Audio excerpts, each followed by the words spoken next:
got a grievance. I'm confused here. Okay. Because although I do agree with you, Uh-huh. for some reason I always want to call him Paul Rosenberg. I can see Who it. the hell? Who's Paul Rosenberg? Is that a person? I'm I feel sure like it is. I'm sure there's a Paul Rosenberg out there somewhere, yes. But anyway, Peter Rosenberg. When you wrote this, I'm like, yeah, I 100% agree with this. I was like, let me see how we're gonna shit on him today. I'm all for this. Hell yeah, dude. Uh-huh. And then I watched the clips, and I'm like, I'm confused. Okay. He sounds like he's on your side. So please enlighten us on what he's saying here. That's so bad, because I feel like he's. And trust me, we have a bunch of stuff we can shit on him about. Uh-huh. I'm confused. And here, we 'cause will. This sounds like your sentiment. Okay. So you're talking about the actual content of what he had to say about Goldberg. Or Ronda Rousey. And Ronda Rousey, and for that matter, although very quickly it still threw a little shade over at Matt Riddle as well. So he did, yes. So the reason 2 for why 1. Okay, so let me preface this with the audience by saying this was the straw that broke the camel's back, but he's been pissing me off for fucking well over a decade. I'm Okay? with you. I Right. hate So- seeing him on the TV Yes. screen. So allow me to, for those of you who have lives and you don't live in the Northeast, we have this individual by the name of Peter Rosenberg, who is a white man living in the suburbs, chilling out his whole, like, that's where he grew up, lived his whole life. For whatever reason, I don't know and I don't care, he became a hip-hop head out of nowhere. That's fine. You can like whatever music that you want to like. You can do whatever you want. It's a free country. Like whatever you want. The problem that I used to have with Peter Rosenberg is I grew up listening to a lot of hip-hop. I was probably more into hip-hop when I was a kid than I am even now. But back then, I was really, really into it. So a station like Hot 97 was always in my ear in some way or another. It was either ESPN on 1050 AM, where I was listening to the ESPN broadcasts, or I was listening to Hot 97 or 103 KTU up here in New York, which is a pop station more or less, and then Rock 100 for the rock music, alternative. Those were the options. So when I would listen to Hot 97, I would listen to Funkmaster Flex. I would listen to Ed Lover. I was listening to these OGs, LL Cool J. I mean, you go down the line, right? 80s, 90s type music, especially in the 90s when everything on Hot 97 was, Hot 97, right? That was the later years of the Hot 97 was like some of the most classic times if you're a hip-hop head to be listening to music. I mean, you're talking about Jay-Z, DMX, just the highest of the highs of the hip hop game. I don't think we've. I'd say the attitude era of rap. It was a jam packed era. The late '90s, even into the early 2000s. To be honest with you, Hot 97 was still like popping. It was still there, despite the fact that Funkmaster Flex would take 7-8 minutes to play a 3-minute song. That's neither here nor there, right? He's only one of so many times you can hear a horn while restarting the song before you want to chuck your radio off of a fucking roof. But other than that, it was a predominantly hip-hop station. You got your black folks, and the black folks give certain passes to the Hispanic folks. You had your Hispanics that were in there. There wasn't a lot of Asian. The whites that were there just to sign the checks. They didn't fucking do any of the hip-hop. Corporate side of things, right? Which is where you would assume a gentleman by the name of Peter Rosenberg would be. He'd be on the check signing side, not the hip-hop side of it. You know, his role is to exploit it, not to be a part of the movement that goes against his genetic upbringing. Why not both of them? So the reason why I've been annoyed with Peter Rosenberg since the very, very fucking beginning, because he rubs me as one of those people that he knows how to read a room. That's his skill. He'll say one thing to you, and the minute someone else rebuttals it, okay, all right, I see that. I see it. It's to everybody. He agrees with everybody. Everybody's right, and then when the room is like heavy on the intensity, then everybody's wrong. Just whatever the vibe is what he's going with. So somewhere along the line, there's this thought process like he's some sort of knowledgeable guru, like top hip hop brain in the city, and he got his own show. He's interviewing rappers. He's doing the whole shit. He's being a part of the culture, whilst being pretty much the antithesis of what the culture is even standing for. You can make the argument about the racism involved with it. There's discussions about that all the time.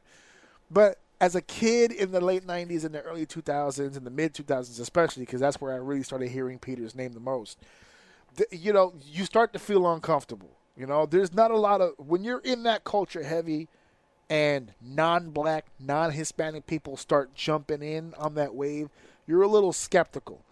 So, I was too young to really understand it at the time, but I knew something about him just bothered me. He talked with so much confidence. And he's talking like definitively, oh, this guy's not an all-time great. This guy's not top 5 rapper of all time. And I'm like, yo, who is this dude?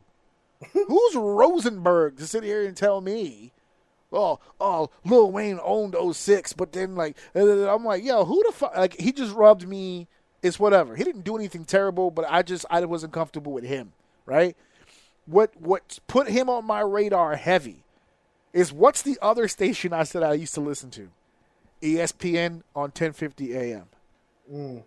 So all of a sudden now, Peter Rosenberg from Hot 97, from the hip-hop station, joins Michael Kay and Don LaGreca on the Yankees 3 o'clock drive radio show to talk sports, to talk Yankees, Giants, Jets, all that shit. I said, hold the phone. So you stretched my limits of believability by trying to convince me that this guy knew hip-hop. He knew it, right? He just knows hip-hop. This guy gets it. He's so smart. He's teaching black folks about hip-hop. He's amazing. He's a savant, right? Okay, fine. I don't really buy it, but fuck it. Do your thing. He crossed the line when he wandered into my sports. Because I know you don't know shit about sports. You cannot convince me you know jack shit about sports. And what kills me is it wasn't like Peter Rosenberg had his own show where he was talking about sports. It wasn't like Peter Rosenberg joined a show where there's some young up-and-comers and they're just trying to give a different spin to sports, pull in that younger audience. No, they put him on there with Michael Kay, who has been the voice of the Yankees for the last 35 to 40 years, and then Don LaGreca, who at the time was the voice of New Jersey Devils hockey and one of the longest tenured sports analysis on ESPN on the radio show for decades.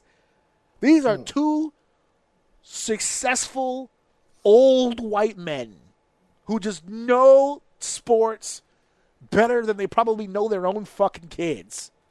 Yeah, more than likely. And then here's Peter Rosenberg. Yeah.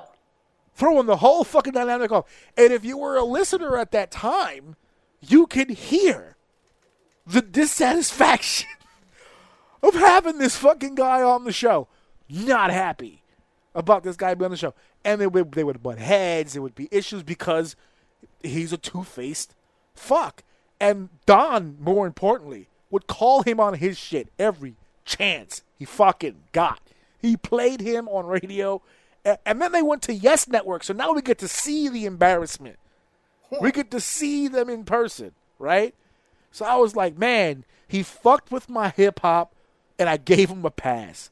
He tried to fuck with my sports, and I wouldn't have it. I started listening less and less to a point where I just stopped listening altogether because I couldn't fucking do it. And now Peter Rosenberg was finally out of my life.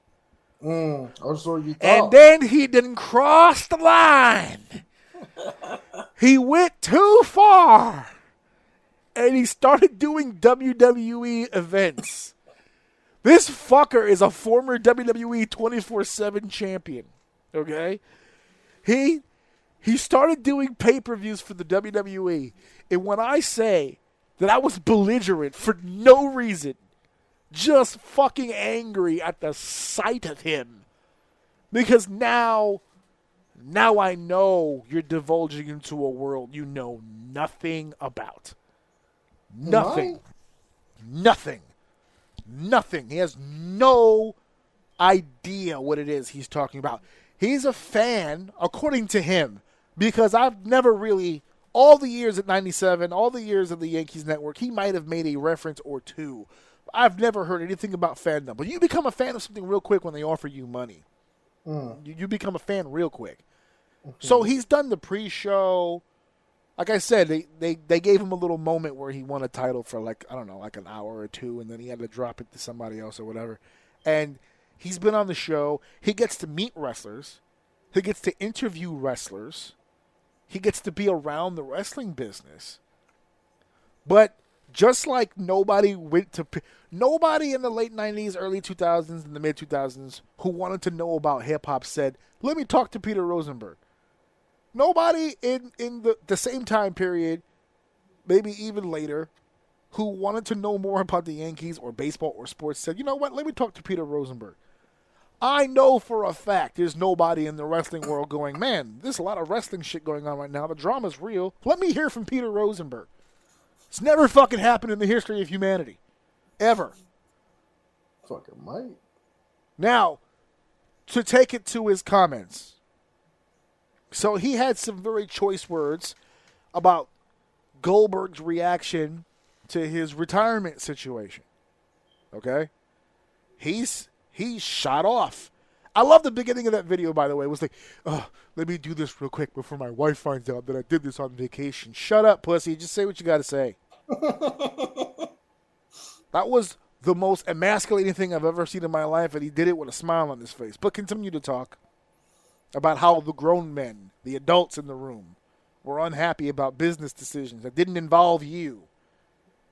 So he proceeds to talk about how Goldberg should feel honored and privileged that he was given this opportunity, that he was given all this money and all of this TV time to do a retirement match. And, you know, he was given a 15-minute match, and he was given this wonderful opportunity. He should be ecstatic. He should be happy. He should be grateful for what he got. You know, all this and all that. And then he buried himself when he was like, as a fellow Jewish man. So then why are you killing him?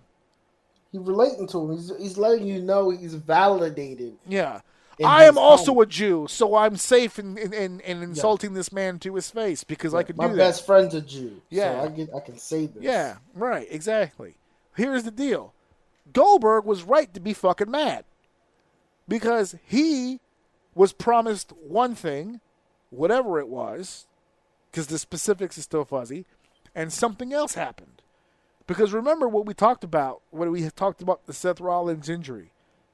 That was kayfabe to everybody, including the boys. So whatever that plan was for Goldberg's final match, it included some people that were no longer involved. Everything shifted around the day of, including his retirement speech, which got cut off. Now, Peter says in his video, you know, how dare you be upset? It wasn't like WWE chose to cut you off. We go off the air when NBC goes off the air. Absolutely correct. So why didn't you allot the time for that? You gave Seth Rollins selling his injury that we now know was a bullshit injury more time than you gave the speech. Which, in hindsight, I get it. Because we now know where they were headed with that. But in the moment, yeah, he's not happy. And for the record, and I think this is why I'm the most angry about the whole situation, is it's Goldberg. Goldberg took the bumps. He bled the blood. He teared the tears. He spilled the sweat on that mat. You could debate his wrestling ability and his wrestling skills. Lord knows we've killed him on this show. We chose Trish over him. We haven't. Don't yeah. No.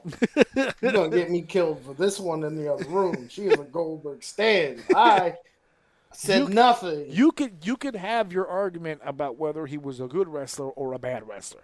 That's subjective. You can have that conversation. But to sit here and say that a man that's paid those kinds of dues, that he should just be grateful with whatever he has, that is not his place to say. He is nobody in this industry. He's nobody.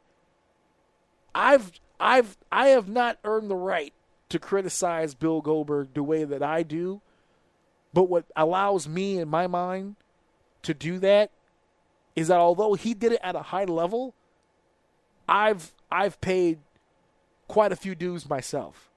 He's paid none. None. Well, he was a champion. Yeah, I know. So he paid some. Even then he paid none. Watch that clip back again. Watch that clip back again. I'm good. But yeah, exactly. So was everybody else who watched it live. But he overstepped. And even still then, when he said that one, because that was a while ago, I didn't say anything. I was irritated by it. I moved on. Now, the thing about Ronda Rousey, he, in my opinion, is burning two bridges with this one, both of which he really should not be involved, but people keep fucking involving him. Ronda Rousey has gone on a press tour destroying wrestling. She was shitting on Bliss. She's shitting on this. She's shitting on that. She's shitting on the company. She said they're trying to erase her contributions to the women's division. There wouldn't have been a WrestleMania main event without me. Why she went so hard? Because for whatever reason, I feel this is just an opinion that she was very high on WWE for a while.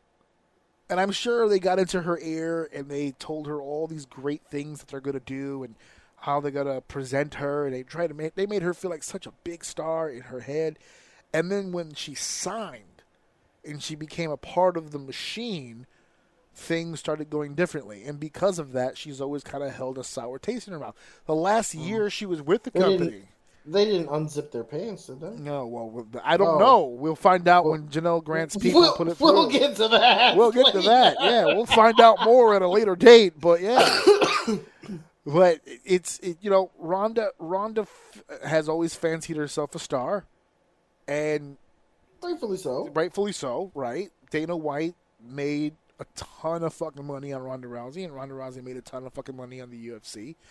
And that's the part where Peter jumps in. Because, again, Peter is jumping to the defense of the wrestling business in this argument with Ronda, right? How dare you? They gave you an opportunity to reach out your brain. All this phenomenal stuff. And he threw a little bit of shade at Matt Riddle, but that seemed more personal than it was a business thing. I just don't think he liked Matt Riddle, which is fine. There's a laundry list of people that don't like Matt fucking Riddle. So we're not throwing any shade on Peter for that. I mean, he just joins a long, long list of people who are just don't give a fuck about Matt Riddle at this goddamn point. But the reason why this was, to me, the one that finally broke it is because now I'm seeing the start of a pattern. If he would have just done the Goldberg thing, like I said, I didn't like it, but I moved on. It is what it is. Everyone's free to an opinion. So it's a stupid-ass opinion, but it's an opinion. Okay, fine, right? That one I could have an argument with. You can go either way with that one. The Ronda Rousey thing, on paper, just straight up, just looking at his comments as it is, I don't have much of a disagreement with what he's saying. The problem is I'm just trying to be consistent. It's not his place to say it. He's not in the wrestling business. It's an opinion that he's sharing. Everyone's entitled to their opinion. But he's been rubbing me the wrong way for so fucking long that I don't even want him defending my business. Don't say anything about it, because you don't have a fucking. You're in the to give you an idea. You can't even get your goddamn words to give you an idea. Me, Steph, and Lily, our sister, we went to SummerSlam night one. We went to MetLife. Okay? When you walk into the building, this is a trend now that they're doing. The not free for all, they don't call it that anymore. The pre-show, whatever the pre-show is, where they have the panel. Mm-hmm. The panel used to be like in the building where the seats were. They don't have that there anymore. Now they have it like right when you first walk in. Yeah. To the outside area when you first get your tickets, where you could buy merch and stuff. They set the guys up there. So they had the whole panel or whatever. You could see him as you walk in. And we're on the second tier. We're somewhere in the middle. So we take the escalator up. Lily's got to go to the bathroom. Steph wants to get a premium sausage or whatever. I'm taking fucking pictures. Who do I bump into? Oh, shit. Right next to my fucking section, it's Peter Rosenberg. He didn't want to ask you a question? He was trying to get a group of people together to ask questions to. Basic questions. You know when they do the panel and they kick it to Peter and Peter goes, hey man, in the main event tonight, it's such and such. Who do you guys want to win? Or something like that, right? When they get like the fan, whatever. So I just happened to be by the wall where he's going to congregate these people to ask them who they think is going to win. And he's not alone. It's a camera guy, and there's two people with headsets that start corralling people to surround him, right? So they're like, oh, they want to make it look like a big pile of people. So they try to grab as many people as they, hey, you want to get in the shot? You want to do. And they asked me, and they said, hey, do you want to be in the shot? Do you want to join the thing or whatever? I said, well, what is that for? He goes, well, Peter, and that's how I found out they're going to ask you. He's going to talk about a match. He say, who do you want to win or whatever? You just give an answer, and then we pan off, we pan forward. I said, who's asking the question? Just to be sure. He goes, Peter's going to ask the question. I said, fuck out of here, and I walked off. And I walked off. And I wanted to make sure he heard it. Fuck out of here, and I walked off. This is the second time this has happened to me. The first time you were actually there, but I think you weren't there. You missed it. We did me and you, remember that time we did a TNA show at like the Hammerstein Ballroom or something? Mm-hmm. And we were sitting on like the stage, remember? Like we were sitting near the entranceway where they were coming out.